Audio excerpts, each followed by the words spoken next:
नमस्कार। आज हम बीएड के gendered school and society course में एक बहुत ही ज़रूरी टॉपिक पर बात करेंगे। को एजुकेशन यानी सह शिक्षा और सिंगल सेक्स स्कूलिंग यानी एकल लिंग विद्यालय। हम इन दोनों की तुलना करेंगे।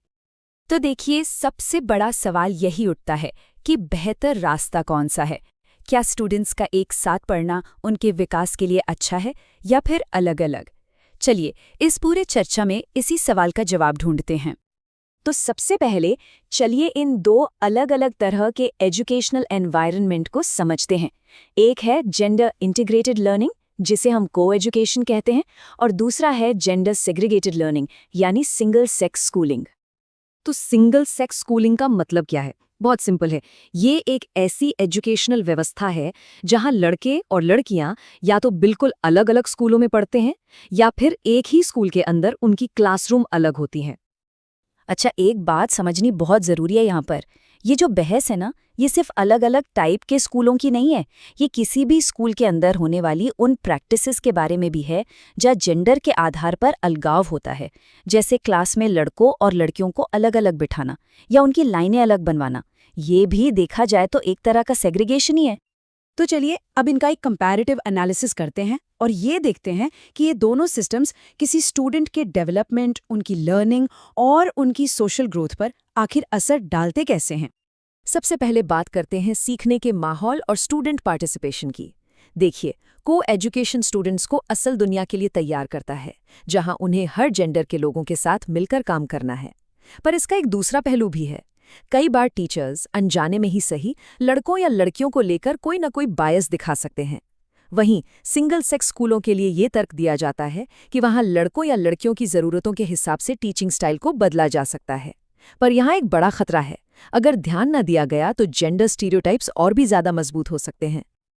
अब देखते हैं कि सोशल डेवलपमेंट और क्लासरूम इंटरैक्शन पर क्या फ़र्क पड़ता है। को एजुकेशन में लड़के लड़कियों के बीच जो रोज़ की बातचीत होती है वो बहुत नेचुरल होती है। इससे क्या होता है, एक दूसरे के लिए रिस्पेक्ट और अंडरस्टैंडिंग बढ़ती है। दूसरी तरफ सिंगल सेक्स स्कूलों में स्टूडेंट्स शायद कुछ सब्जेक्ट्स में बिना सोशल प्रेशर के ज़्यादा कॉन्फिडेंट महसूस करें, लेकिन इससे उनके दूसरे जेंडर के साथ घुलने मिलने की जो सोशल स्किल्स हैं उनका नेचुरल डेवलपमेंट कहीं ना कहीं रुक सकता है। अब लैंगिक समानता के नज़रिए से देखते हैं। जैसा कि इस टेबल में साफ है, को एजुकेशन में डायरेक्ट इंटरैक्शन के जरिए स्टीरियोटाइप्स को तोड़ने का पोटेंशियल कहीं ज़्यादा होता है, जबकि सिंगल सेक्स स्कूलों में ये और पक्के हो सकते हैं। दोनों ही सिस्टम्स में हिडन करिकुलम का खतरा रहता है, मतलब वो अनकहे नियम जो स्कूल में चलते हैं, जैसे लड़कों से भारी काम करवाना या लड़कियों से सजावट करवाना। और सबसे ज़रूरी बात, टीचर का रोल दोनों ही जगह बहुत क्रूशल है। को एजुकेशन में ये देखने के लिए कि सबका पार्टिसिपेशन बराबर हो, और सिंगल सेक्स स्कूलों में किसी भी तरह के बायस को रोकने के लिए। तो चलिए अब जरा देखते हैं कि दोनों ही सिस्टम्स के फेवर में क्या-क्या तर्क दिए जाते हैं। दोनों के अपने अपने फायदे गिनाए जाते हैं। जो लोग को एजुकेशन को सपोर्ट करते हैं, उनका कहना है कि ये बच्चों को असल दुनिया के लिए तैयार करता है। जब लड़के लड़कियां साथ पढ़ते हैं तो वो एक दूसरे को बेहतर समझते हैं, जिससे जेंडर को लेकर गलत धारणाएं कम होती हैं और आपसी सम्मान बढ़ता है। आर्थिक तौर पर भी ये बेहतर है, क्योंकि रिसोर्सेज का इस्तेमाल ज़्यादा अच्छे से होता है और ये एक हेल्दी कंपटीशन और सहयोग का माहौल भी बनाता है। वहीं सिंगल सेक्स स्कूलिंग के फेवर में ये तर्क दिया जाता है कि इससे पढ़ाई पर फोकस बढ़ता है, ध्यान कम भटकता है। यहाँ टीचिंग मेथड्स को जेंडर की ज़रूरतों के हिसाब से ढाला जा सकता है और इससे स्टूडेंट्स का कॉन्फिडेंस भी बढ़ता है। लेकिन यहाँ एक बहुत बड़ा सवाल खड़ा होता है, क्या ये सारे फायदे समाज में जेंडर के आधार पर अलगाव को और ज़्यादा मजबूत करने की कीमत पर मिल रहे हैं? अब आते हैं इस पूरी चर्चा के सबसे सबसे ज़रूरी हिस्से पर, एक टीचर का प्रभाव। देखिए, सिस्टम कोई भी हो, एक जेंडर जस्ट यानी लिंग न्यायपूर्ण क्लासरूम बनाने की सबसे बड़ी जिम्मेदारी हमेशा एक टीचर की ही होती है। इसी से जुड़ा डॉक्टर B.R. अम्बेडकर का एक बहुत गहरा विचार है। उन्होंने कहा था, मैं किसी समुदाय की प्रगति को उस प्रगति से मापता हूँ जो महिलाओं ने हासिल की है। मतलब साफ है, किसी भी समाज की असली तरक्की इस बात पर निर्भर करती है कि वहाँ की महिलाओं ने कितनी तरक्की की है, और शिक्षा इस तरक्की का सबसे बड़ा जरिया है।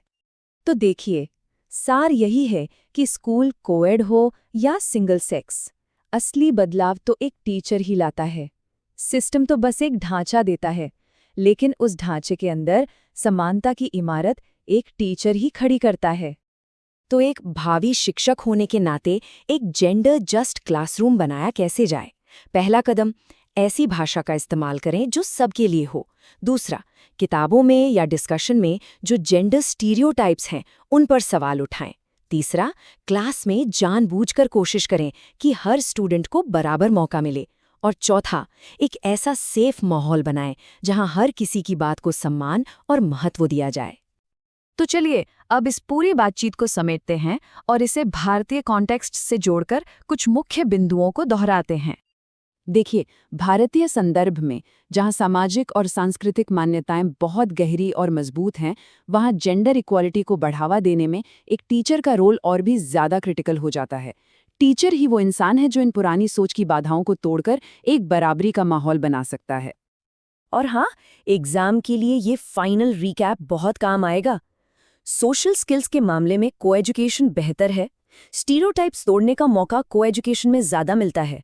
पार्टिसिपेशन के लिए को-एजुकेशन में टीचर को खास कोशिश करनी पड़ती है, जबकि सिंगल सेक्स स्कूलों में कुछ स्टूडेंट्स का कॉन्फिडेंस बढ़ सकता है। और आखिर में ये याद रखना है कि टीचर का रोल दोनों में ही सबसे ज्यादा महत्वपूर्ण है। और अब आखिर में एक सवाल जो हर भावी शिक्षक को खुद से जरूर पूछना चाहिए। एक टीचर के तौर पर अपनी क्लास में जेंडर इक्वालिटी लाने के लिए वह सबसे पहला और सबसे जरूरी कदम क्या होगा जो आप उठाएंगे? इस पर जरूर सोचिएगा। धन्यवाद।